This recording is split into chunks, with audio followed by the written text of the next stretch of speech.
Metallica, Creeping Death. This is for one of my guitar students on Skype, Mike, Dr. Mike. And you never really make me requests, man, and you kind of made a request, so I want to do this for you. Kind of like my friend, as long as I've been doing lessons with you. Really quick, you want to tune standard for this, but I was able to find an isolated guitar track, which is actually from the recording studio, so you don't have the drums, bass, or vocals, and you can really zone in on the guitar parts and hear just what's going on. So there's a couple little surprises maybe in here that you may not realize is going on. Alright, so let's do it. Let's do it. I'll come in closer in a second here.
Anyways, had a couple little flubs there, but we're gonna get those situated for you right now. So yeah, when I get there, I'll show you what I discovered off these tracks, the isolated tracks. When you start, and I may have had a part or two out of order in the song here, but these are the parts. You're starting with the open E, palm muted. Before you even do that, let's jump up in advance to this E5 power chord, which is 7A, 9D. And you're going to go palm mute, open E, all downstrokes 5 times. And then hit this power chord 1 time. So we have 1, 2, 3, 4, 5. Then do it again. But the second time you're going to move the E5 whole step flat to a D5. So that second one will be, well, let's do them both.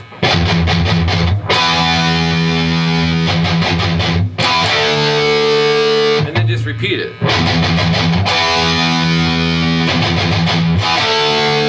And then that continues, but you know, Metallica has 2 guitar players and they use them very cleverly. So I want to jump up and show you the higher one that goes on over that, which would be kind of the same beat-wise here. You go,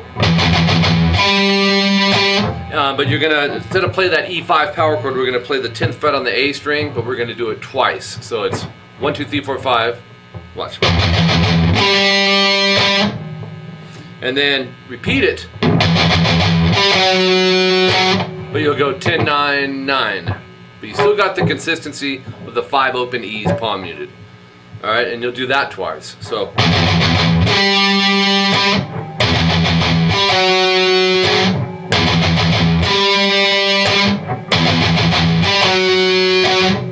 another good thing too, even though we're palm muting, when you go to this 10, you know, try to mute underneath the low E, you know, even when you go to the 9, just a good habit, even with the power chords, to isolate that separation between single note and power chord. Which, like I said, you're palm muting, so you may not have bleed through anyways, but it's a good habit for us guitar players. So here's what we got so far.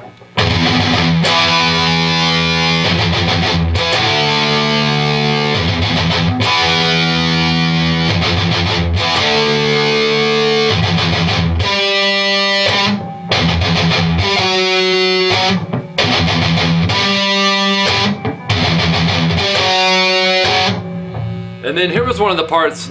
I hope I don't have this out of order, but I don't think I do. It's either that one or, but I'm pretty sure it's this one. All power chords. It's an A5, G5, and an F sharp 5. You go 5E, 7A, hit those two, move it a whole step flat to 3-5, and a half step flat to 2-4. So it's A, G, and F sharp. Okay, now this part's very good, man, for working on that bounce method with palm muting. Back and forth, it's fast, it's all downstroke, which Hetfield is really a master at. Here's the part I'm talking about.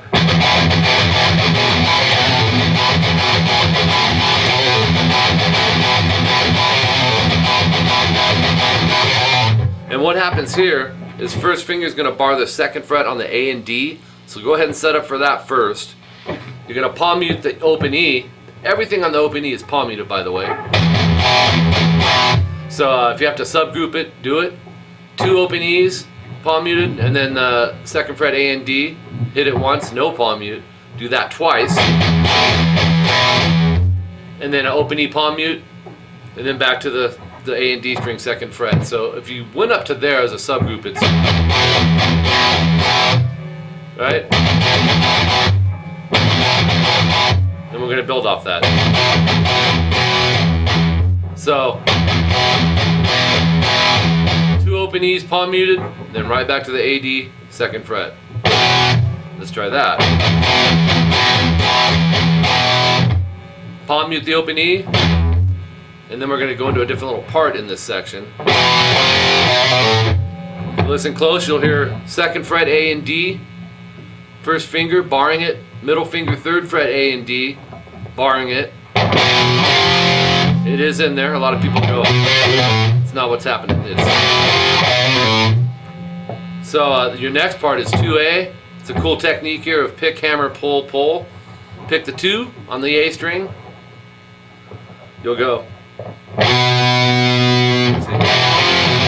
You go 2, hammer 3, pull off back to 2, pull off to the open. Now, a lot of times people struggle with the pull-offs, it seems like, more often than the hammers. So catch your finger on the below string, and that'll assure that you not only get the volume, but you won't accidentally strum through and go. Right? If you go, I'm catching it on the D. And that's a good little subgroup.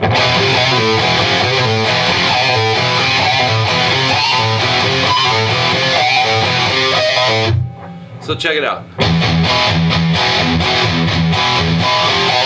That's the riff. Watch the palm. I'm going to exaggerate it. I want you to see. Call it the bounce technique, but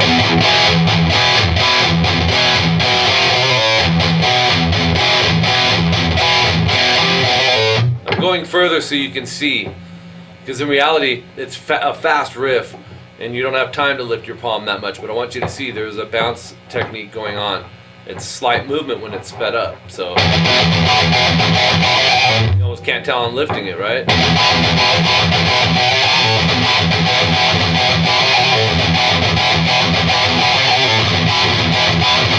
Just kidding on the end. They don't do that, but anyways. That would have been kind of cool though, huh?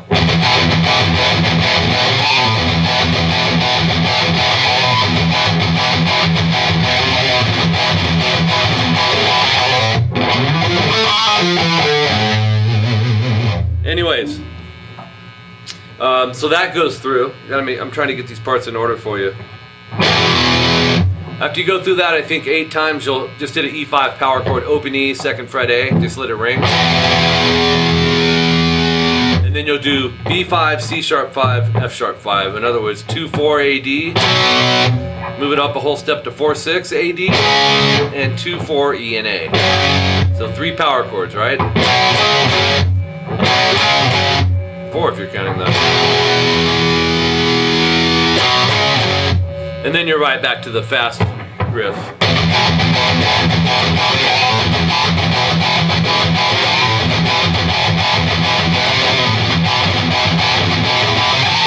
Just kidding on the end again. Next thing that would come up would be, there's 2 more parts I want to show you. And I think this is the next one in order. It's going to be It'll be another thing people are missing is they're going. It's not how it was recorded. You can hear a single open E string palm muted twice, and then the G5 power chord, which is 3E 5A, and you're going to do that twice. So if you want, you could already have this 5A sitting down ready to go. Your call though. If you want to lift it both and bring it down together, that's cool too. Open E twice, palm muted. And then there's another thing. It's just an F sharp note, not a power chord here. I used to think it was a power chord. Actually, I thought it was. It's not. They may do that live, I don't know. But this is how it was in studio. And then 2nd fret E 6 times. That's that end section of it. So 2 open E's and then 6 2nd frets. So you have. And then next time you're going to start it over.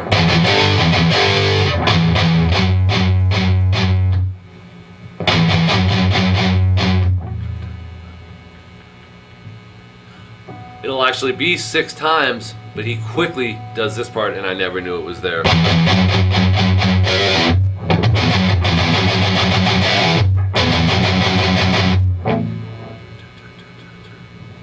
I think it was 5 or 6.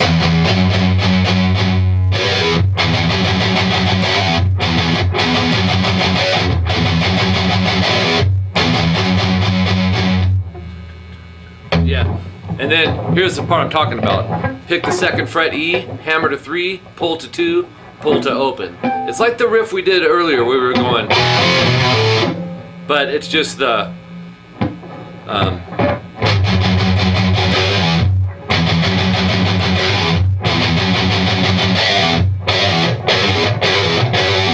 if you don't believe me, pull up the isolated track and listen. You'll hear it in there. It's pretty cool. So the first time it doesn't, right? It's just the second one is. And then you go back to the first one, which was just. And then the 4th one will be. That'll be the same. So the 1st, 3rd, and 4th are the same. The 2nd has the technique of pick, hammer, pull, pull. Let's do that whole part.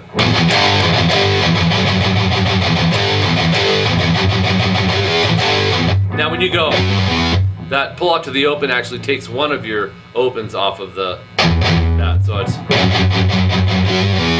Oh no, it doesn't. No, it doesn't.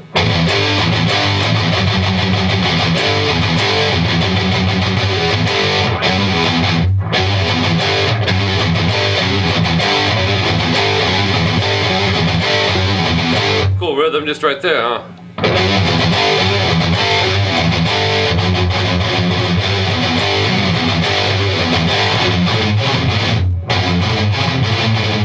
Just kidding. I'm hyped up. I had 2 cups of coffee. Okay, the only other part left is this.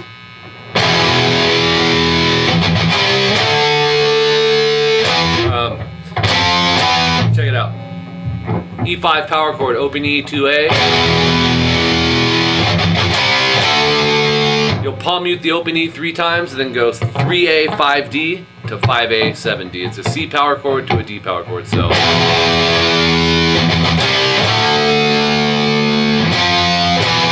Then go up to 810 AD to 79 AD. It's an F to an E. And then back to the C and D power chord, 3, 5, 5, 7. Then we go to F to G, which is 8, 10 to 10, 12. All on the A and D string. Okay, so you have.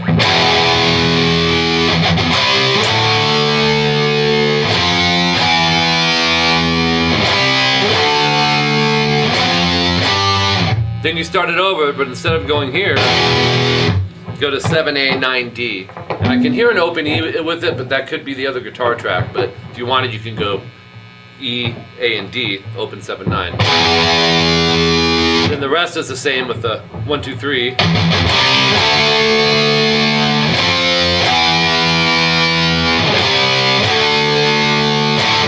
But that'll wrap it up on the D5 power chord. So when you travel through all that, you know.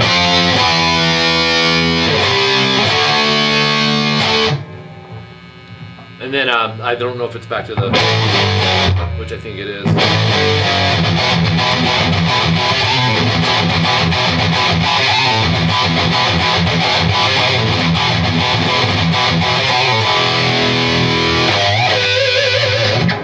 Anyways, there you go, man. So now you guys can start typing in the isolated guitar tracks. That's what I've been using. Eliminates all the outside stuff so you can get it the way it is recorded, which is cool, you know. As a guitar teacher, I've been doing it for over 2 decades. There's different mindsets on things. I get both of them. I try to get these things the way the bands are playing them. You can call it a copycat, but you can also go, look, if you really like the feel and the way someone's playing something, you can emulate, work towards playing it like that, but then don't stop there. You know, make it your own and do your own little things with it, okay? And then keep in mind a lot of the stuff is just technique that's there for everybody. But I guess more so when you talk about guitar solos and stuff, you know, whether it's, you know, this, which you might recognize, you might not. So off topic here, but you know, the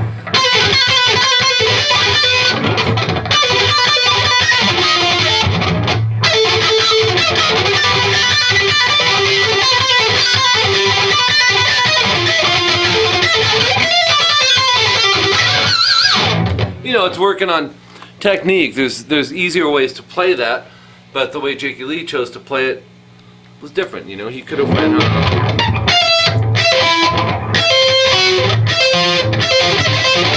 but he took this route, and then the fourth one was different. I forget the fourth one he did, but anyways, my point is, you know, I've always looked at it like to try to play this stuff the way these bands are playing them, and you know, that way, you know, you've got it the way they actually recorded it. But we all know, man, these bands, these guitar players, they're going to change things up when they play live. But you know, when you hear a riff that you really dig, you want to try and learn it the way they're playing it, and then make it your own, do your own thing with it. It's inspiration, and it's also technique, and you practicing to get it down that way. That's how I look at it. Anyways, my email is mike@rockinguitarlessons.com. If you have any questions, let me know. I do teach on Skype, guitar, bass, and my wife teaches vocals. You can check out more info plus tutorials on my website, rockinguitarlessons.com. While you're there, be sure to fill out the contact information. It'll keep you in the loop with what's been going on, all the happening things with the website. If you're not a member, consider it. Go check it out. We got the lesson of the week coming every week, and I engage with my members to try and bring you guys stuff that you want to work on. And it's very affordable, and I think it's really a cool website. It's going to continue to, you know, grow and all that good stuff. Tell your buddies, all that stuff. There's some free stuff on there for you too. Check that out. And I also offer CVT lessons, which is custom video tablature lessons. If you have a hard time getting a set day and time for guitar lessons, then that may be a route you want to consider. They're very high detailed lessons, custom video tablature lessons. Check them out, read up on them. And basically, you pick what you want me to do, and I'll dial it in and make it on a plate with dessert where you can tell what everything is. And it won't be goulash, like macaroni mixed with lamb meat and beef hearts and artichokes and what are those anchovies. You know, my son was eating some beef jerky the other day. He said, "Dad, try this, it's good." I tasted it, and I'm like, there's a weird taste in this sucker. Now, I gotta read the ingredients now, because I don't like fish. So I grabbed the bag, and on the back it says anchovies. I was pissed. I was spitting this stuff out, because I didn't know what was in it. So, why I'm talking about that? Let me see, how can I turn this around? Your ingredients on these CBT lessons are all laid out for you, to where you can tell what they are. Hey, that was pretty good. I like that. I like that. All right, Dr. Mike, thanks for the request, dude. My pleasure to do this for you, my friend. And until next time, I'm Mike Gross, rockinguitarlessons.com. We'll see you guys later.